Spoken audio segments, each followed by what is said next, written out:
Hello, welcome to the presentation. Let's talk about this tree. She lives in a nice sunny spot in the city. She has a comfortable piece of soil all to herself. She receives regular water and care. People she provides shade for. Here we have another tree lives in a meadow. She gets to experience the wonders of nature. No one pokes and climbs on her, and she gets to stretch her branches out and grow to great heights. These two trees are very similar, and they live very different lives. They both need good soil and sun and water and air to survive. But they both do, excuse me, they both have very separate blessings from one another.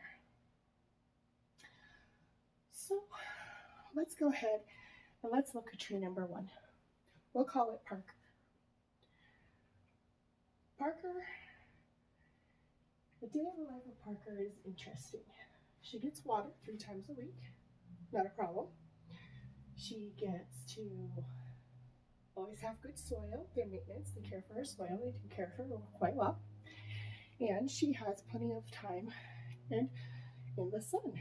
So she gets to grow, and she gets played on and climbed on by children sometimes, and sometimes they carve into her, or sometimes they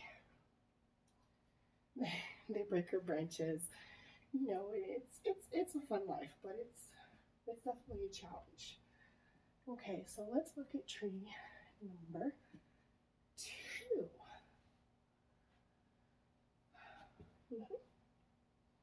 Eventually we'll look at tree number 2. There she is. Let's call her Meadow, because she lives in a beautiful meadow. You know, she has really strong roots because she has to search deep for water. She has the ability to stretch herself out. She's not hindered by human activity.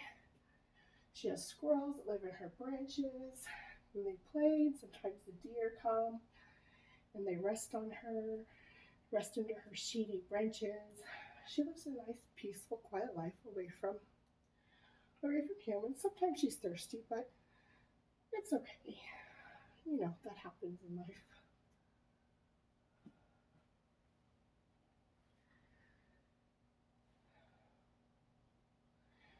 Both of these trees have a good normal life. They both have what they need to survive. Each tree is happy with its life.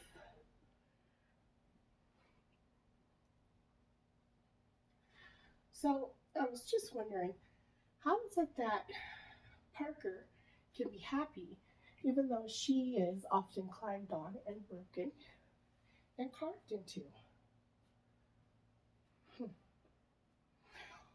Well, Parker has seen the blessings of her vocation.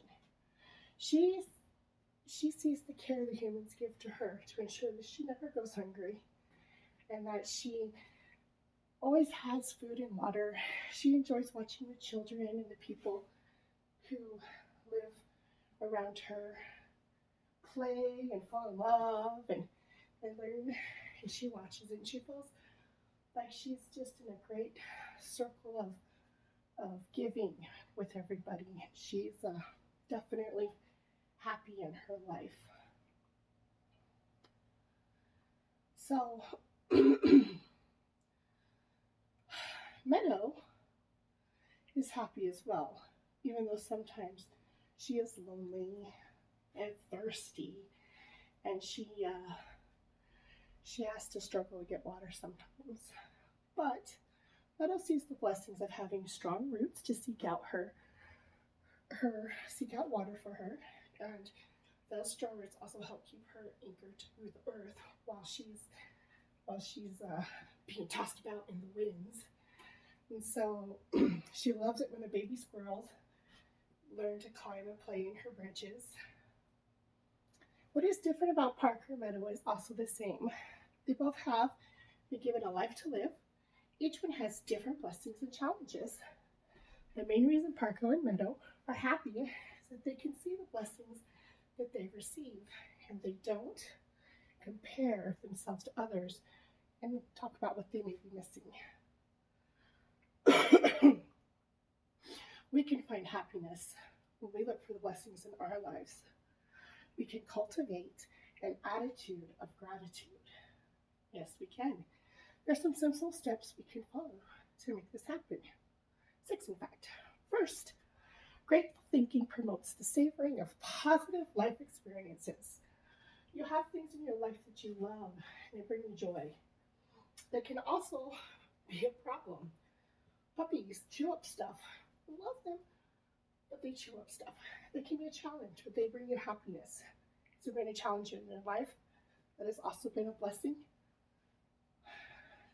Video games, maybe? Yeah, we love those video games, but we often find that they take up all of our time. Second, expressing gratitude bolsters our self-worth. It helps us feel better, helps us have stronger self-esteem. When we talk good words, when we speak good words, when we use good words, we become stronger individuals and we bless those around us and we are more confident. Third, gratitude helps us cope with stress. When we have stress in our lives and we look for the positive things, actually strengthens our ability to deal with those stressful things. This is an amazing gift. Fourth, to express gratitude is to encourage moral behavior. Only when we express our gratitude are we less likely to be materialistic. We're less likely to care about video games, like all that. Now, fifth, gratitude helps us build social bonds, helps us strengthen our family bonds, helps us be stronger, helps us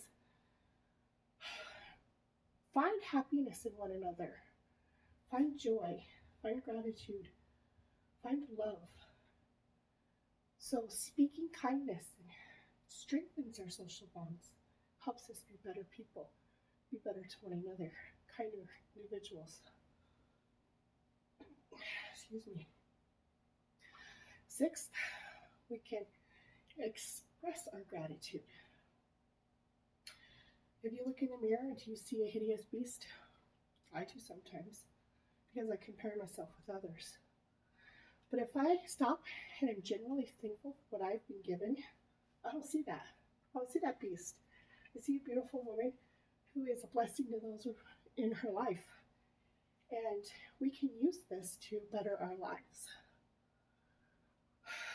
Last but not least, we can practice gratitude. Gratitude is not compatible with the emotions such as anger or bitterness or greed. One psychiatrist said that he argued that gratitude dissolves negative feelings. Anger and jealousy melt in its embrace. Fear and defensiveness shrink. They do. So maybe we can learn from Parker and Meadow. We can learn to stop and see what we have, not what we don't have. We can learn to look at one another and be happy with the blessings we have in our lives. We can learn to have an attitude of gratitude. We can nurture one another with words of kindness. We can nurture one another with thoughts of kindness.